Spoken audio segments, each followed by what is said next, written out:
الله الرحمن الرحيم وكذا يود الذين كفروا لو كانوا مسلمين ذرهم يأكلوا ويتمتعوا ويلههم الأمر فسوف يعلمون وما أهلكنا من قرية إلا ولها كتاب معلوم ما تسبق من أمة أجلها وما يستأخرون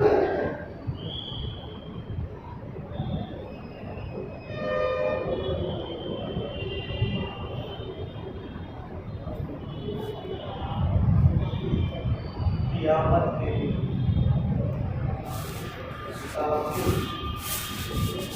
جو اس پر ہونے والا عذاب ہے، جو عذاب ہو رہا ہے،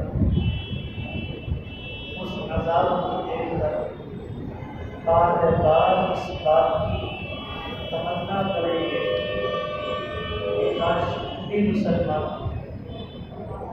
ایمان والے ہو جائیں، آج اس عذاب سے چھٹکارا مانگا۔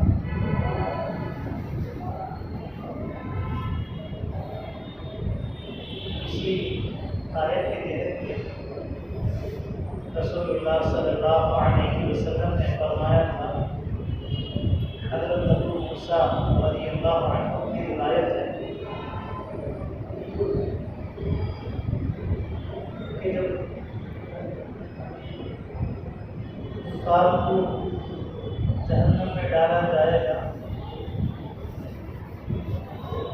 اور لوگوں کے ساتھ فیصلہ ہوگا کہ یہ لوگ جنت میں جائیں گے اور یہ لوگ جہنم میں جائیں گے، ہر ایک کا اپنا اپنا فیصلہ ہوگا، کفار کا فیصلہ جہنم کا ہوگا، تو ان کے ساتھ کچھ کو ماننے والے مسلمانوں کو بھی جہنم میں ڈالا جائے گا اور دونوں کی آپس میں گفتگو ہوتی ہے، مسلمانوں کی اور کفار کی جہنم میں گفتگو ہوتی ہے۔ ہم تو کفار ہیں، ہم تو اللہ کے نافرمان ہیں، تو ہمارے جہنم میں ڈالا جانا تو ایک تو ظاہری بات ہے، پوچھنے کی ضرورت نہیں، ہمارے کفر کی وجہ سے، نافرمانی کی وجہ سے جہنم میں ڈالا نہیں، لیکن آپ تو مسلمان تھے، آپ ایمان والے تھے، تو آپ کو بھی جہنم میں ڈالا نہیں، اور آپ کا اسلام، آپ کا ایمان تم نے کیا پیدا کیا، کیونکہ آج ہمارے ساتھ جہنم میں جل رہے وہ ڈالے گئے۔ اللہ تعالیٰ ان دونوں کی گفتگو سن کر فرشتوں سے کہیں گے، جاؤ تو مسلمان جو ایمان والے ہیں ہم کو جہنم سے، اور یہ مسلمان کہیں گے ہم کو جہنم میں اس لیے ڈالا گیا ہے، ہم تھے مسلمان لیکن ہماری کچھ غلطیوں کی وجہ سے، نافرمانیوں کی وجہ سے، گناہوں کی وجہ سے اس کی سزا بھگتنے کے لیے ہم کو جہنم میں ڈالا گیا ہے، لیکن مسلمان جہنم سے جو نکالا جائے گا، کہ یہ کوئی معمولی اتنا آسان ہے بات نہیں کہ جہنم میں جل جائے گا، اور بھی جہنم میں جلنا پڑے گا اس کا کسی کو اندازہ نہیں، کیونکہ وہاں کا آدھا دن بھی ہزاروں سالوں کے برابر ہوتا ہے، آدھا دن ایک دن بھی ہزاروں سالوں کے برابر ہوتا ہے، پتہ نہیں ایسے کتنے دن وہاں چلنا پڑے گا جہنم۔ گرمی میں آدمی راستے میں چل نہیں سکتا اور کہتا ہے کہ بڑی سخت تیز دھوپ ہے، پیر جل رہے ہیں، وہ تو جہنم ہے، جہنم کا انگارہ اور اس کی گرمی، اس کی تپش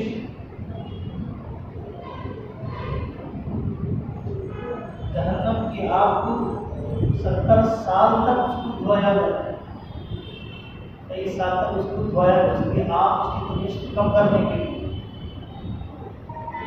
بھی بہت سخت ہے۔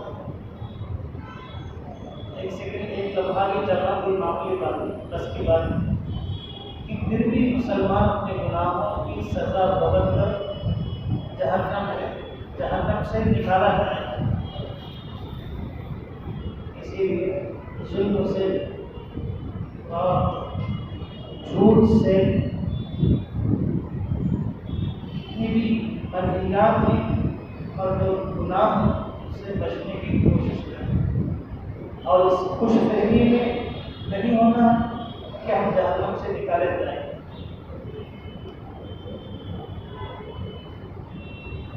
تو ایمان والے جب جہنم سے نکالے جائیں گے تو ایک کفار بار بار تمنا کریں گے کاش ہم بھی مسلمان ہوتے، یود الذین کفروا لو کانوا مسلمین، ہم بھی ایمان والے ہوتے تو آج ہم کو جہنم سے نکال دیا جاتا، جہنم کے عذاب سے آج ہم بچ جاتے۔ اس لیے اپنے ایمان کی، اپنے مسلمان ہونے کا ہم کو اس پر بڑا فخر ہونا چاہیے، اور اپنے ایمان کی حفاظت کی فکر کرنا کہ ہم سے کسی بھی قسم کا کوئی گناہ سرزد نہ ہو۔ اس ایمان کی حقیقت کا پتہ اس وقت لگے گا جب وہاں پر اللہ کے جو عذاب ہیں گناہ گاروں کے لیے، بے ایمانوں کے لیے، اس کو دیکھ کر یہ بھی تمنا کرے گا کہ آج اس عذاب سے چھٹکارا پانے کے لیے زمین بھر سونا چاندی دے دے کے میں عذاب سے چھٹکارا پاؤں، یا اپنے اولاد کو دے دیں جہنم سے، اس کے عذاب سے چھٹکارا پاؤں۔ یہ ہو سکتا ہے؟ یہ ہو ہی نہیں سکتا۔ تب وہاں ایمان کا اندازہ لگے گا، ارے میں نے اپنے ایمان کو خراب کر دیا، اپنے ایمان کی میں نے حفاظت کی فکر نہیں کی، میں نے جھوٹ بولا تھا، میں نے فلاں موقع پر اس طرح کا کام کیا تھا جو بالکل صحیح نہیں تھا۔ اس وقت وہاں اندازہ لگے گا کہ میں نے ایمان کی حالت میں رہ کر کیسے کام، اور اس عذاب سے چھٹکارا پانے کے لیے زمین پر سونا چاندی اکٹھا کر کے یا اپنے اولاد کو پیش کر کے اپنے آپ کو بچانا چاہتا ہے، ایسا یہ لے لے تو مجھے چھوڑ، یہ ہوتا ہے۔ کوشش کرے گا انسان تمنا ایک مرتبہ کی دنیا میں پیش ہوتا ہے، یہ سب کچھ جو کچھ ہونا ہے وہ ہو نہیں سکتا۔ حضرت انبیاء علیہ السلام بھی اپنے ایمان کے متعلق فکر مند رہتے تھے اور اپنی اولاد کو اس کی وصیت کرتے تھے، اس کی طرف ان کو متوجہ کرواتے تھے کہ دیکھو اسلام کی زندگی گزارو، 100% پکے مسلمان بن کر رہنا، ایمان اعمال کے ساتھ زندگی گزارو، خدا پر بھروسے کے ساتھ زندگی گزارو۔ باضابطہ دنیا سے جانے سے پہلے اپنے بچوں کو بلا کر وصیت کرتے تھے، پوچھتے تھے کہ میرے باپ تم کس کی عبادت کرو گے، کس دین پر قائم رہو گے، کس کو اپنا رب اور پروردگار کو تسلیم کرو۔ قرآن مجید میں ہے إذ حضر يعقوب الموت إذ قال لبنيه ما تعبدون من بعدي قالوا نعبد إلهك وإله آبائك إبراهيم وإسماعيل وإسحاق إلها واحدا ونحن له مسلمون أم كنتم شهداء إذ حضر يعقوب الموت، جب یعقوب علیہ السلام کی وفات کا وقت قریب آیا، دنیا سے جانے کا وقت قریب آیا، اپنے اولاد کو بلائے اور کہا دیکھو میری تو دنیا سے جانے کا وقت ہے میرا، اب یہ بتاؤ کہ تم میرے بعد کس کی عبادت کروں؟ پوچھ رہے تھے، وصیت ہے۔ اگر ہم ہوتے تو کیا وصیت کرتے؟ اولاد کو اور بھی دنیا میں دھکیل کے چلے جاتے کہ میں دنیا سے جا رہا ہوں، تھوڑا پراپرٹی ہے، اس کو تم لڑتے رہے، جھگڑتے رہے، دنیا کے جھمیلوں میں ڈھکیل کے جاتے۔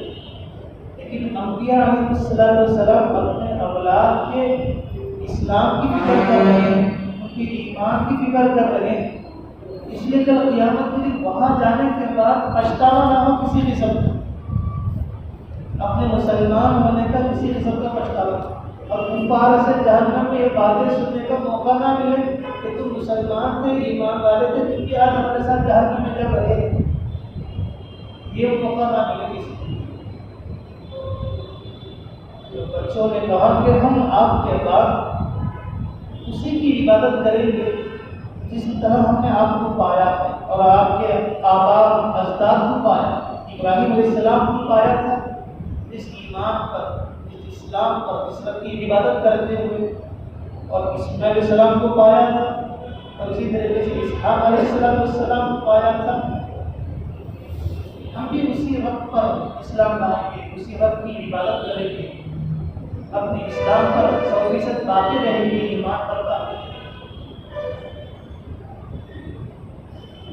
اسی لیے اپنے ایمان کی حفاظت کی فکر ہمیشہ ہر وقت لگے رہنا چاہیے۔ حضرت اسحاق علیہ السلام ان کے سب سے چہیتے پیارے بیٹے حضرت یوسف علیہ السلام، بڑی خوبصورتی اللہ نے آپ کو دیا تھا، بڑا حسن جمال اللہ نے آپ کو دیا تھا، یہاں تک کتاب میں بات ملتی ہے مصر میں کبھی فاقہ پڑ جاتا تو یوسف علیہ السلام کو کرسی پر بٹھایا جاتا اور سب لوگ ان کے چہرے کا دیدار کرتے، جس کی وجہ سے ان کی پیاس بھوک انسان بھول جاتا تھا۔ اتنی خوبصورتی اللہ نے دیا، لیکن یہ خوبصورتی جو ملی ہے وہ رسول اللہ صلی اللہ علیہ وسلم کے اس میں جمال میں سے ملی۔ لیکن میں یوسف علیہ السلام کو دیکھنے کا ہاتھ امی کا کاٹ دیا، جب حضور کو دیکھے تو سینے کاٹ دیا۔ تو یوسف علیہ السلام بچپن میں اپنے ابا سے جدا ہوئے تھے۔ تفسیری روایات کے مطابق بات ملتی ہے کہ 40 سال کے بعد پتہ چلا کہ آپ کے یوسف باحیات ہیں، اسحاق علیہ السلام، آپ کے بیٹے یوسف باحیات ہیں، زندہ ہیں، ایک تفسیری روایت کے مطابق۔ یوسف حضرت یعقوب علیہ السلام نے یہ نہیں پوچھا کہ یوسف کیسے ہیں، گورے ہیں، کالے ہیں، موٹے ہیں، تازے ہیں، دبلے پتلے ہیں، کیا وقت میں کھانا کھا رہا ہے، ایسا یہ فکر نہیں کی۔ کیا فکر کیا ہو؟ 40 سال کے بعد جو بچہ بچپن میں گم ہو گیا تھا اس کی باپ کو خبر مل رہی ہے، بڑی محبت تھی باپ کو اس بچے سے۔ اگر ہمارا آپ کا بچہ حیدرآباد میں یا بنگلور میں پڑھ رہا ہو کسی کالج وغیرہ میں، اس کا ساتھ رہنے والا کوئی دوست آ جائے تو ہم کیا فکر کرتے ہیں، کیا پوچھتے ہیں، کیسا ہے میرا بچہ، وقت پہ کھانا کھا گرا کہ نہیں گرا، اچھا آرام سے نہیں سو رہا نہیں سو رہا، یہ فکر کرتے ہیں، یہی تو پھر پوچھتے ہیں۔ کبھی ہم نے یہ پوچھا کہ وہ نماز پڑھ رہا نہیں ہوا، کبھی یہ پوچھا کہ وہ اعمال باقی ہے اس کے اندر، کبھی یہ نہیں پوچھتے کہ وہ اسلامی زندگی گزارا نہیں گزارا، کبھی یہ نہیں پوچھتے کہ نبی کی سنتوں پر عمل کرتا ہے کہ کمرے میں بیٹھ کے وہ، یہ نہیں پوچھتے۔ کھارا پینا سونا اچھا ہے، حالانکہ روزانہ فون میں بات ہوتی رہتی ہے، ویڈیو کال بھی ہوتی رہتی، دیکھتی رہتے ہیں، لیکن یہاں 40 سال کے بعد یوسف علیہ السلام کی اطلاع ہو رہی ہے کہ یوسف باحیات ہے۔ اب یعقوب علیہ السلام کی کیا فکر ہوئی ہوگی، کیا انہوں نے سوال کیا ہوگا، اس طرح کا ان کا سوال ہوگا۔ یہ مجھے یہ بتاؤ کہ یوسف کس حال پر ہے، کس مذہب پر ہے، اسلام پر، ایمان پر، اعمال پر ہے یا نہیں؟ یہ بتاؤ۔ 40 سال کے بعد بیٹے کی اطلاع، خیر چلے اس کے ایمان کی، اسلام کی فکر ہو رہی ہے، اسلام کی،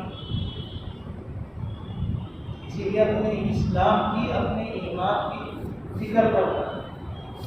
ربما یود الذین کفروا لو کانوا مسلمین، کفار بار بار تمنا کریں گے کاش ہم ایمان والے ہوتے، ہم مسلمان ہو جاتے دنیا میں، آج یہ عذاب بھگتنا نہ پڑتا، طرح طرح کی مصیبتیں آن کے ہم اٹھانے نہیں پڑتے۔ تو اپنے ایمان کی، اپنے اسلام کی اہمیت کا اندازہ وہاں ہوتا ہے، لیکن وہاں ہونے سے کوئی فائدہ نہیں، وہاں ہونے سے کوئی فائدہ نہیں۔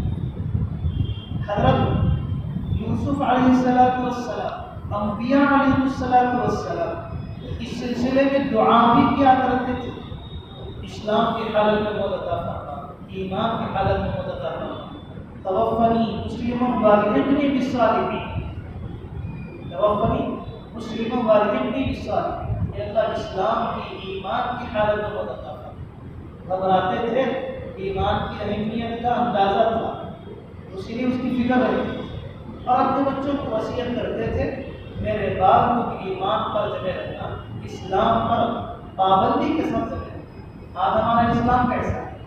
ہم صبح اسلام ہے، شام کافر ہے، اگر شام مسلمان ہے تو صبح ہماری کفر کی حالت میں ہو رہی ہے، جو کفر کی حالت میں ہماری صبح ہوئی ہے، کیا اس کا حساب دینا نہیں پڑتا؟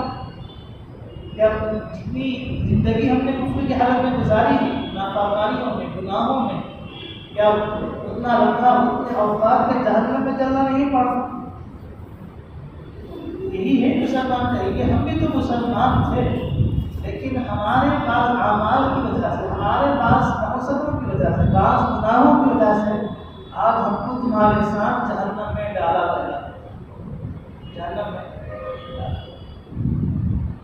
تو اللہ تعالیٰ مسلمانوں کو جہنم سے نکالے، سزا دے، بلکہ بعض روایت میں یوں ہے کہ جو جہنمی جہنم میں اور جنتی جہنم سے نکال کر جنت میں ڈالے جائیں گے تو ان کے پیشانیوں پر جہنم کا اثر باقی ہوگا۔ جب یہ لوگ جنت میں چلتے اور پھر رہے ہوں گے تو جنتی لوگ کہیں گے، جہاں کہیں بھی آتے ہیں دیکھو جہنمی لوگ آئے، جہنمی لوگ آئے، کیا کہیں گے؟ بھائی جہنمی آ گئے، کون آ رہے؟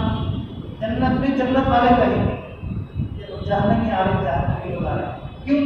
اس لیے کہ جہنم کا جو اثر ہے نا، عذاب کا ہم کے چہروں پر نظر آتا رہتا ہے۔ اب وہ لوگ پریشان ہو کے کیا جہنم سے نکالنے کے بعد بھی لوگ یہاں پر ہم کو آڑے نام سے بلا رہے ہیں، جہنمی جہنمی کہاں گئے تو بھی جہنمی جہنمی کہہ کے پکار رہے ہیں، اللہ سے دعا کریں گے اے اللہ یہ لقب ہم سے نکال دے کہ جہاں کہیں بھی جنت میں چلے جاتے ہیں لوگ ہم جہنمی آ گئے، جہنمی آ گئے، وہ اگر کہ ہم جنت میں تو اللہ تعالیٰ جنت کے لہر ہے اس میں وہ دیں گے، وہ غوطہ لگائیں گے تو جہنم میں جو باقی بچا کچا جو اثر ہے سارا کا سارا ختم ہو جائے گا، اب ایک دم پیور جنتی بن جائے گا، اور اس کے بعد سے ان کو کوئی بھی جنت میں جہنمی کہہ کر نہیں پکارے۔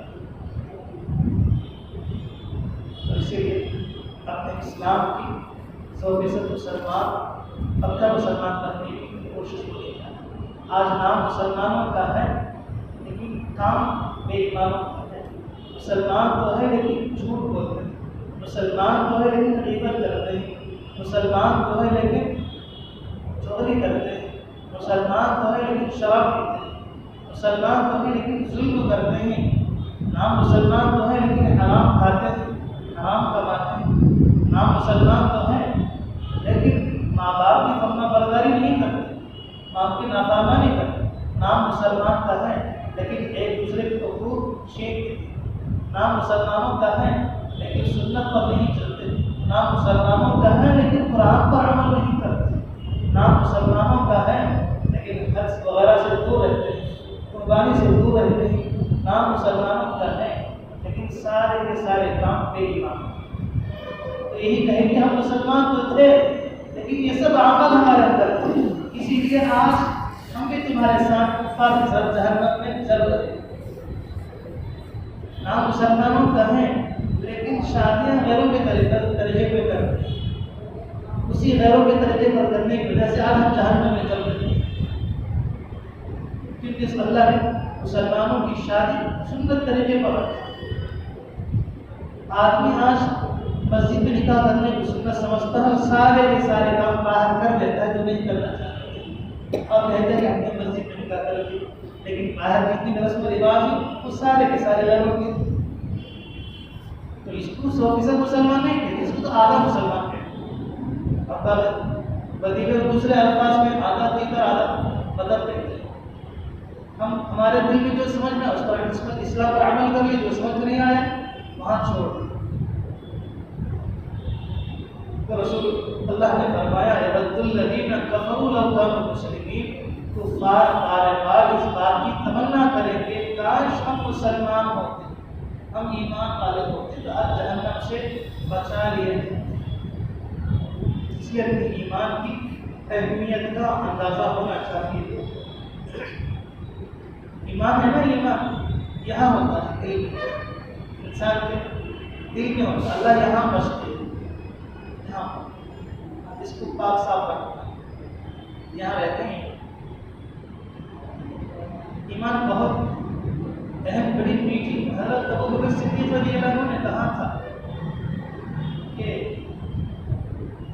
ایمان کے سلسلے میں کہ میرے نزدیک مومن کے دل میں جو ایمان ہے وہ تو شہد ہے نا، شہد اس سے بھی زیادہ میٹھا ہے.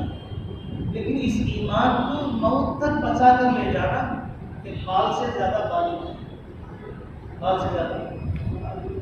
اسی لیے اپنے اسلام کی ایمان کی فکر کرنا ہے، ورنہ تو اسلام میں رہ کر جتنے بھی برے اعمال ہوتے ہیں سزا وہاں پر بھگتنا پڑے گا.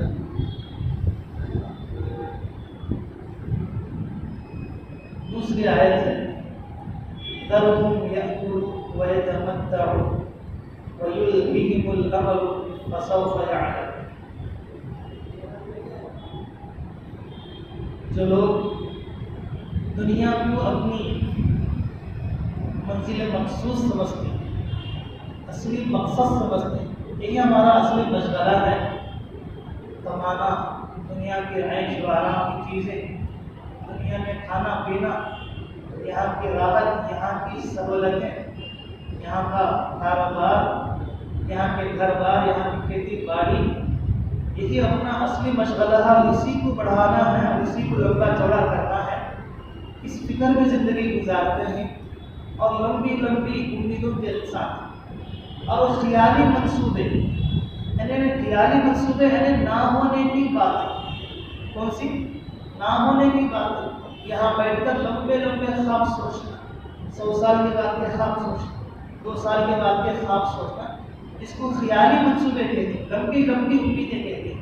ہاں ابھی تو ایک بلڈنگ ہے، بعد میں اور ایک بلڈنگ بناؤں گا، وہاں ایک پلاٹ ہے، اس کے بعد اور ایک پلاٹ خریدوں گا، فلاں زمین ہے اور اس پر محنت کروں گا اور ایک زمین بناؤں گا. میرا گھر کا سامان کھانے پینے کا ایسا ہو، رات کی زندگی ایسی ہو، دن میں ایسی ہو، میرا رہن سہن ایسا ہو. یہ لمبی لمبی امید ہے.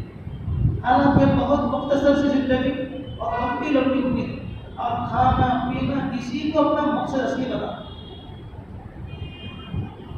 یہ مسلمانوں کا شیوا نہیں، مسلمانوں کا شیوا نہیں. مسلمان دیر خیال نہیں کرتا، مسلمان کی امیدیں ایسی نہیں ہوتی. یہ امید تو کفار کی. اس طرح خیالی منصوبے بنانا، لمبی لمبی امیدیں کرنا، یہ کس کا کام ہے؟ غیروں کا ہے، مسلمانوں کا. وہی اس آیت میں بتایا جا رہا ذرهم يأكلوا ويتمتعوا ويلههم الأمل فسوف يعلمون. نبی آپ ان کو ان کے حال پر چھوڑ دیجیے کہ وہ دنیا میں کھائیں پیئیں، مزے کریں، عیش اڑائیں، دنیا ہی میں وہ چین سے رہیں. ان کے اسلام نہ لینے کی وجہ سے آپ پریشان نہ ہو، آپ ان کو ان کے حال پر چھوڑ دیجیے. وہ دنیا ہی میں اسی کو اپنا مقصد اصلی سمجھتے ہیں اور وہ لمبی لمبی امیدیں کر رہے ہیں اور نہ ہونے والے پلان بنا رہے ہیں. کون سے پلان؟ نہ ہونے کے بعد بولتے نہیں، وہ ہونے کے بعد ہم بیٹھے ہم بھی بولتے نہیں، سب دیوتے سے بات ہم بولنا انسان دنیا میں نہ ہونے کے خیالی لگتے ہیں، وَيُلْهِهِمُ الْأَمْرُ، نہ ہونے کی بات، خیالی منصوبے وہ ہونے کا نہیں جانے کا نہیں، آسان انداز ہونے کا نہیں جانے کا، ایسی لمبی لمبی امیدیں بناتا ہے۔ آپ ان کے حال پر چھوڑ دیجیے، بنانے دیجیے نہ ہونے کی باتیں۔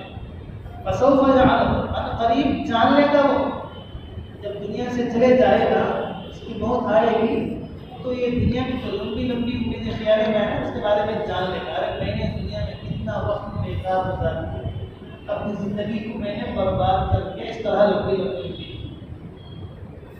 جو آدمی حسن بصری رحمۃ اللہ علیہ فرماتے ہیں، جو آدمی لمبی لمبی امیدیں باندھتا ہے اس کا عمل خراب ہوتا ہے،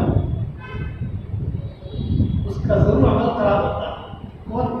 لمبی لمبی امیدیں باندھنے والے کا، جس کو طول عمل کہتے ہیں۔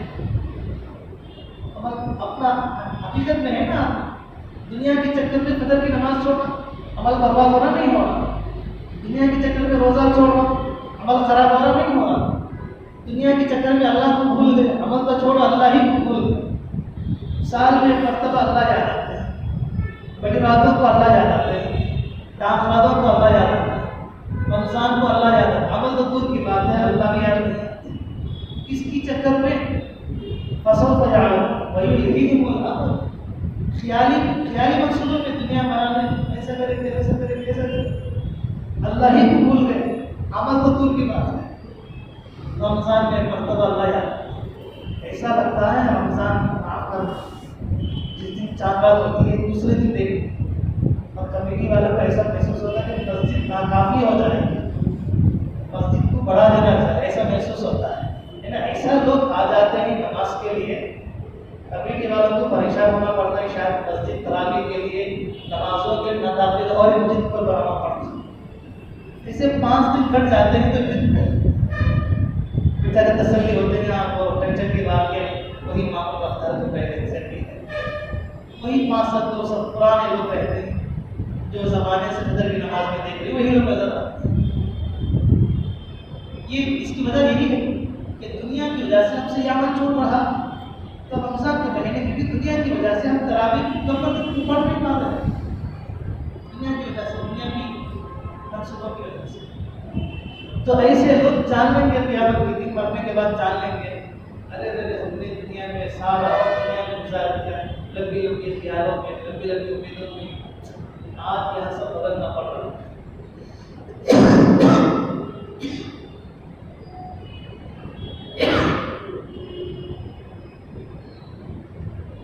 اب اتنی نافرمانی ہو رہی ہیں تو اللہ تعالیٰ کسی کو فوراً پکڑ نہیں کرتا۔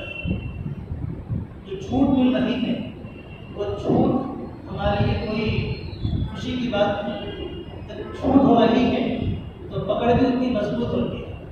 فَمَا أَهْلَكْنَا مِنْ قَرْيَةٍ إِلَّا وَلَهَا كِتَابٌ مَعْلُومٌ، کتنی بستیاں ایسی ہیں نافرمان لوگوں کی، کتنی بستیاں کے بستیاں، لوگاں نہیں بستیاں ہیں، بستیاں میں رہنے والے، اللہ نے کئی بستیوں کو ہلاک کر دیا، قوم سمود ہے، قوم عاد ہے، اللہ نے بڑی طاقت دی تھی، بڑی حکومت دی تھی آل اولاد کے اعتبار سے، لیکن ساری زندگی دنیا بسانے میں، دنیا کمانے میں، دنیا سجانے میں گزرتی ہے۔ اب یہ سمجھ رہے تھے کہ ہم تو بڑے مزے میں، کوئی کچھ کہنے والا کچھ کرنے والا نہیں، لیکن آج ان کا حال کیا ہے؟ آج کی عبرت کے دور پڑی ہوئی ہے۔ ہمارا ہلاک نہ کرے قریت، اللہ کسی بھی چیز کو قریت کو اتنا جلدی ہلاک نہیں کرتا، لیکن اس کا ایک متعین وقت ہے، ہر ایک کا ایک وقت اللہ رکھتا ہے، ہر ایک کے موت کا وقت متعین ہے، اس وقت سے پہلے کچھ ہونے والا نہیں انسان کے ساتھ۔ کوئی انسان کسی کا نہیں ہونا کہ مجھے اللہ نے بہت سلامت مالداری دی ہے، اور کوئی کچھ کرنے والا نہیں، لیکن وقت آئے گا سب چلے جائے گا زندگی سے۔ جب وقت آتا ہے مَا تَسْبِقُ مِنْ أُمَّةٍ أَجَلَهَا وَمَا يَسْتَأْخِرُونَ، نہ ایک سیکنڈ آگے آتا ہے نہ ایک سیکنڈ پیچھے آتا ہے، برابر قیامت کا وقت آتا ہے، برابر موت کا وقت آتا ہے، موت اچک لے جاتی ہے، لیکن اس وقت کا پچھتاوا کچھ کام نہیں دیتا، کچھ کام نہیں دیتا۔ ایک آدمی تھا، بڑا مالدار آدمی تھا، دنیا دار آدمی تھا، موقع ہی نہیں دنیا کی وجہ سے دین کی طرف پلٹ کر دیکھنے کا، آخرت کی طرف دیکھنے کا موقع ہی نہیں، آخرت کی فکر ہی نہیں، ساری زندگی دنیا کی لمبی لمبی امیدوں میں گزار دیا۔ اور اتنا بڑا آدمی تھا، جب باہر جانا ہے تو بڑی شان و شوکت کے ساتھ جاتا ہے۔ کئی قسم کے عمدہ عربی گھوڑے تھے، یہ گھوڑے کو منگواتا، ایک بڑا اچھا ہے، اور ایک گھوڑا منگواتا اس کو کینسل کرو، اور ایک گھوڑا منگواتا اس کو کینسل کرو۔ اس طرح گھوڑے بدل بدل کر جو اس کو پسندیدہ گھوڑا اس کو لا کے کھڑا کر دیا، ہاں ٹھیک ہے یہ اچھا ہے گھوڑا، اس کی سواری کریں گے۔ جیسے آج ہمارے پاس کسی کے پاس ایک سے دو چپل ہیں، ایک سے دو گھڑیاں ہیں، تو کہیں جانا ہوتا کیا کرتے ہیں؟ سب ڈھونڈتے ہیں، نکالتے ہیں، تلاش کرتے ہیں، یہ بننا وہ بننا، کون سی ٹر لگانا، کون سی گھڑا لگانا، منزل پر بیٹھنا، ایک سے دو دن کار رہے ہیں تو یہ کار لے جانا، وہ کار لے، شان شوکت دنیا کی شان و شوکت ہے۔ تو یہ بھی اسی قسم کا تھا، سب بھول گیا تھا۔ جب گھوڑے پر بیٹھا سارے بڑے بڑے لوگ گزرا کھڑے ہوئے تھے کہ یہ آدمی بڑا مالدار آدمی، بادشاہ قسم کا آدمی ہے، سب اس کے ڈر خوف میں کھڑے ہوئے ادب احترام سے۔ ایک آدمی آیا پرانے پھٹے کپڑوں میں، سر پر دھول پراگندہ بال، آ کے اس بادشاہ کی گھوڑے کی لگام پکڑ کر کہا مجھے آپ سے بات کرنا ہے۔ اس نے بڑے فخر کے ساتھ کہنے لگا کیا تجھے نظر نہیں آتا اب ایسا آدمی ہو کیا؟ اتنے لوگ میرے ڈر خوف میں سے دور دور کھڑے ہوئے، فقیر میرے گھوڑے کے پاس لگام نظر نہیں آ رہا۔ میں کہا کہ ٹھیک ہے صحیح بات ہے، ضروری بات کرنا ہے، ٹھیک ہے کچھ دے کے دے دو، میں نے ابھی آپ سے بات کرنا ضروری، آپ ہی سے بات کرنا، ٹھیک ہے کہہ دے کیا کہنا۔ اتنے لوگوں کے سامنے کہنے کی بات نہیں ہے یہ بات، اتنے لوگوں کے سامنے بھرے مجموع کہنے کی بات، کان میں کہنے کی بات ہے، بڑے راز کی بات ہے۔ تو یہاں سے بادشاہ کو پسینے شروع ہو گئے، ایک فقیر آدمی مجھ سے کان میں راز کی بات کیا ہو سکے؟ تو کہا کہ نہیں آپ سمجھے جیسا کوئی فقیر بھکاری ٹوٹا پرانا نہیں ہوں، میں تو ملکہ ہوں، آپ بالکل قبضے کرنے آیا ہوں۔ یہ سننا تھا فوراً گھوڑے سے لڑک گیا، پیر ہاتھ پکڑنے لگا، معذرت منت سعادت کرنے لگا کہ تھوڑا سا وقت دے، کیا دے دے؟ تھوڑا سا وقت دے، ایک مرتبہ کلمہ پڑھیں، ایک مرتبہ نماز پڑھیں، میری جائیداد بھری پڑی ہے اس کو اللہ کے راستے میں تقسیم کر دینا، تھوڑا سا مہلت دے، باپ بچے ہیں سب کے درمیان میں تقسیم کر دیتا ہوں، وہاں سب اللہ کے نام پر جگہ وغیرہ سب مساجد پر تقسیم کر، تھوڑا سا وقت دیتے، تھوڑا سا وقت دے۔ تو اس نے کہا کہ اللہ نے تجھے وقت دیا تھا، اللہ نے تجھے ڈھیر سارا مال دیا تھا، ڈھیر سارے اللہ نے آپ کو جائیداد دی تھی، اللہ نے تجھے تندرستی دی تھی، لیکن تو نے بھول گیا تھا مجھے کیا ہوتا، مجھے کیا ہوتا، مجھے کون کیا کرتا، مجھے کون کیا کرتا، بھول گیا تھا، مزے میں تھا دنیا میں۔ لیکن اب تجھے موت کا وقت آیا ہے، نہ تجھے ایک سیکنڈ بھی دیا جائے گا، نہ ایک سیکنڈ تجھے دیجیے، بس ختم، سارے بجنے کے سامنے شروع ہم شروع ماں تسبق من امت اجلھا وما تستأخر۔ جب بربادی کا وقت آتا ہے، ہلاکت کا وقت آتا ہے، قیامت آتی ہے، موت کا وقت آتا ہے، نہ ایک سیکنڈ آگے نہ ایک سیکنڈ، کوئی مہلت نہیں، کوئی مہلت نہیں، چلے جائیں گے۔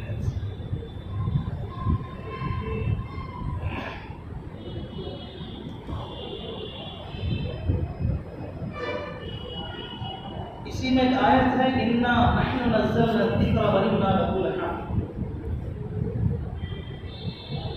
ویسے تو قرآن کی ایک آیت کی تفسیر بھی دل کی آسان نہیں ہوتی، اللہ نے قرآن کو ایسا جامع اتارا ہے، جامع، ابھی تو ایک سفر میں قرآن نہیں ہوا، 19 سفر باقی ہیں، اللہ نے قرآن ایسی چیز اتارا ہے، انا نحن نزلنا الذکر وانا لہ لحافظون۔ ہم نے قرآن کو اتارا اور قرآن کی حفاظت کی ذمہ داری بھی ہم نے اٹھائی، قرآن کی حفاظت کی ذمہ داری بھی ہم نے اٹھائی، اللہ نے اٹھایا، اسی لیے قرآن آج تک محفوظ ہے، اسی لیے قرآن آج تک محفوظ ہے۔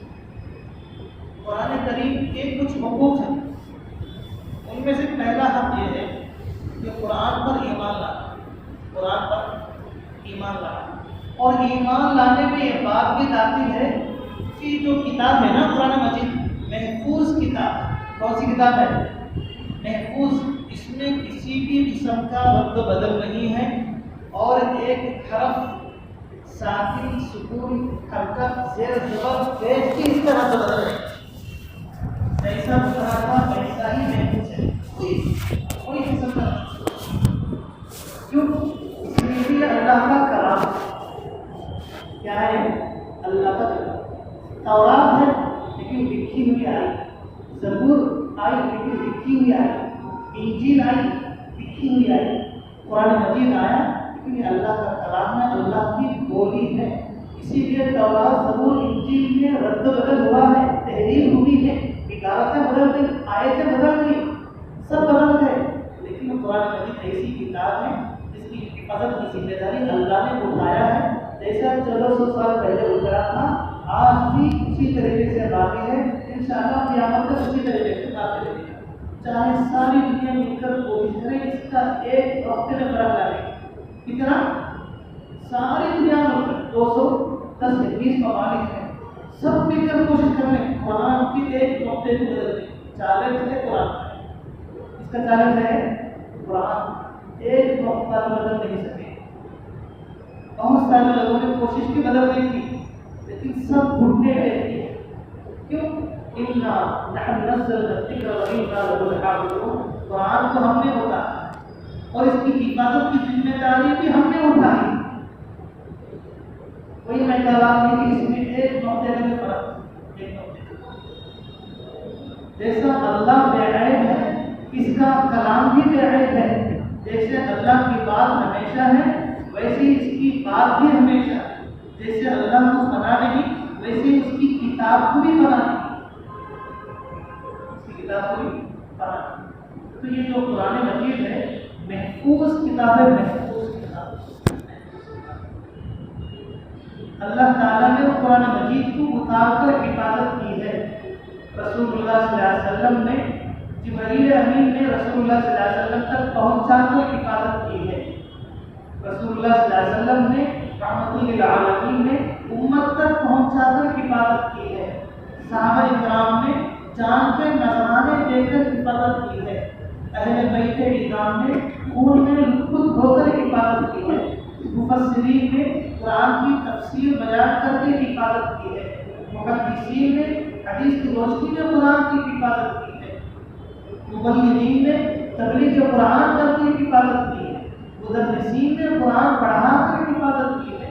قرآن کرام نے ادائیگی صحت کی حفاظت کی ہے. مجاہدوں نے قانون قرآن کی حفاظت کی ہے. اور آج تمام مدارس الحمدللہ قرآن مجید کی حفاظت کر رہے ہیں.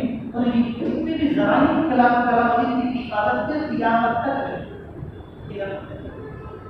اور جن لوگوں نے اس کلام میں رد و بدل کرنے کی کوشش کی، تحریف کی کوشش کی، اس کے وقتوں کو بدلنے کی کوشش کی، اس کے حرکات کو بدلنے کی کوشش کی، ان کا دین بدلا. وہ بدلے لیکن قرآن نہیں بدلا. تو خود بدل کے لیکن قرآن نہیں بدل سکتا. کیوں؟ اس لیے کہ اِنَّا نَحْنُ نَزَّلْنَا الذِّكْرَ وَإِنَّا لَهُ لَحَافِظُونَ. ہم نے قرآن کو اتارا ہے اور اس کی حفاظت کی ذمہ داری بھی ہم اٹھاتے ہیں. اس لیے ہمارا ایمان مسلمانوں کو یہ بھی ایمان ہو کہ یہ محفوظ کتاب ہے. اس میں کسی بھی قسم کی رد و بدل نہیں. حجاج بن یوسف جانتے ہیں ایسا آدمی تھا اس کی تلوار سے صحابہ کی گردنیں کٹی. اس کی صحابہ کی گردنیں یہ جتنے بھی زبر زیر پیش سکون حرکات ہیں پہلے ایسا نہیں تھے. یہ سب لکھا ہوا نہیں تھا، سادہ تھا اور پلین تھا. قرآن مجید زبر زیر پیش کو لگایا جو کام تھا وہ حجاج بن یوسف کا کام تھا. حجاج بن یوسف نے کہا اللہ نے اس سے دین کا کام وہ کبھی کبھار اللہ تعالیٰ اپنا دین کا کام فاضل سے بھی لے لیتے. اللہ کسی کا محتاج نہیں ہے، نہ میرا محتاج ہے نہ آپ کا محتاج ہے. اللہ اپنا کام کسی سے بھی لے لیتے. لیکن ہم محتاج اور ہم استعمال کرنا یہ والے بڑی کچھ نصیب کے. اس لیے ایک اعمال نظر آئے تو فوراً لے لینا چاہیے، سوچنے کی بات نہیں ہے. آدمی دنیا کے لیے بے دھڑک خرچ کر دیتا ہے، رسم و رواجوں کے لیے بے دھڑک جیب سے نکالے بغیر جیب سے نکالنا دیکھ کر کے خرچ کر دیتا ہے، نظر نہیں کرتا دنیا کے لیے، رسم و رواجوں کے لیے، لیکن جب دین کے نام پر کچھ خرچ کرنا ہو تو چیک کرو، پرس چیک کرتا ہے، فون پے چیک کرتا ہے، سب چیک کرتا ہے کتنا ہے کیا ہے کتنا ایک ہے نا آپ کی بات نہیں دنیا کی بات کریں ماشاء اللہ آپ کو پتا کر لینا، لیکن جو عام دیکھا گیا ہے جب دین کی بات ہوئی اللہ کے راستے میں خرچ کرنا آتی ہے تو جیلوں کو دیکھا جاتا ہے، ٹٹولا جاتا ہے، حساب کتاب لگایا جاتا ہے، اور یہ رسم و رواجوں کو بیٹا ضرور خرچ کرنا وہ کتنا وہ بھی نہیں دیکھتے، اگر کہیں دینا اللہ کے راستے میں کتنا ہے روپیہ ہے سب ہے اندازہ لگائے، لیکن صحابہ کرام کیسے تھے آنکھ بند کر کے اللہ کے راستے میں دیتے تھے، حساب بے حساب، اگر عائشہ رضی اللہ عنہا لاکھ روپے صبح میں شام کا ختم کوئی اندازہ نہیں، جب تک لاکھ روپے ختم نہیں ہوتے تھے چین نہیں آتا تقسیم کرتے تھے سکون اتنا نہیں ملتا، تو بہرحال حجاج بن یوسف سے اللہ نے یہ زبردست پہ کام لیا، جب وہ کام کر رہا تھا کئی لوگوں کو حفاظوں کو بٹھایا اور قرآن میں زبردست پیش لگا رہا تھا، تو ایک جماعت آئی یہودیوں کی ایک جماعت آئی اور آ کر کہا کہ ماشاء اللہ آپ تو بہت بڑے آدمی ہیں، اللہ آپ سے بہت اچھا کام لے رہا ہے، قرآن میں آپ زبردست پیش لگا رہے ہیں، بہت اچھا کام ہے، آنے والوں کے لیے سہولت ہے، آنے والی امت کے لیے سہولت ہے، بہت آسان کام ہے، بہت ثواب ہے اس کا، ایک چھوٹی سی ہماری درخواست ہے آپ سے، ایک چھوٹی ہماری درخواست ہے قبول کر لیجیے، کیا درخواست ہے کیا بھی نہیں، قرآن مجید میں ایک آیت ہے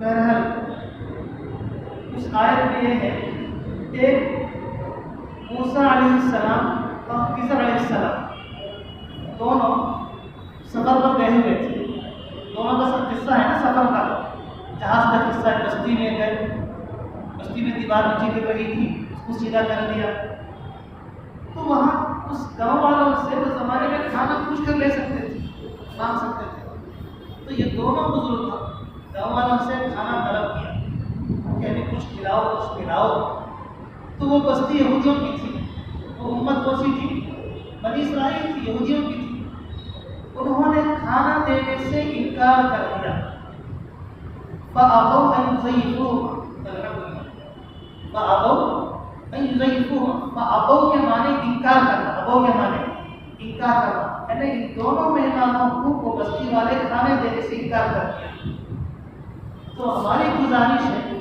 باغ کے نیچے جو نقطہ ہے، فَأَبَوْا میں باغ کے نیچے جو نقطہ ہے اس کو اوپر کر دو، اس کو اوپر کر دو، اور اس کے ساتھ اور ایک نقطہ جوڑ، اور ایک نقطہ جوڑ، کیا ہو جاتا ہے گاؤں میں کیا ہوتا ہے تا ہو جاتا ہے، تو صرف نقطوں کے فرق سے کیا معنی ہو گیا، با سے تا ہو گیا، ایک نقطہ ایڈ کر دیا تا ہو گیا، تو اس کا معنی کیا ہو گیا معلوم، دے دیا، اتنی سری جھوٹ دے دیا، حالانکہ گاؤں والے کھانا نہیں دے دیے، تو اس میں آپ کو بڑا آپ کو تو کوئی تکلیف نہیں ہوگی اور ہمارا بھی مسئلہ حل ہو جائے گا، ورنہ تو قیامت تک لوگ قرآن پڑھتے رہیں گے تو ہمارے آبا و اجداد کی عزت کا سوال ہے، ہماری ناک کٹتی رہے گی، ہماری ناک کٹتی رہے گی کہ یہودیاں کھانا مانگے تو نہیں دیے گئے، یہودیاں پہلے سے کمی نہیں، یہودیاں اور سب سے دنیا میں بڑی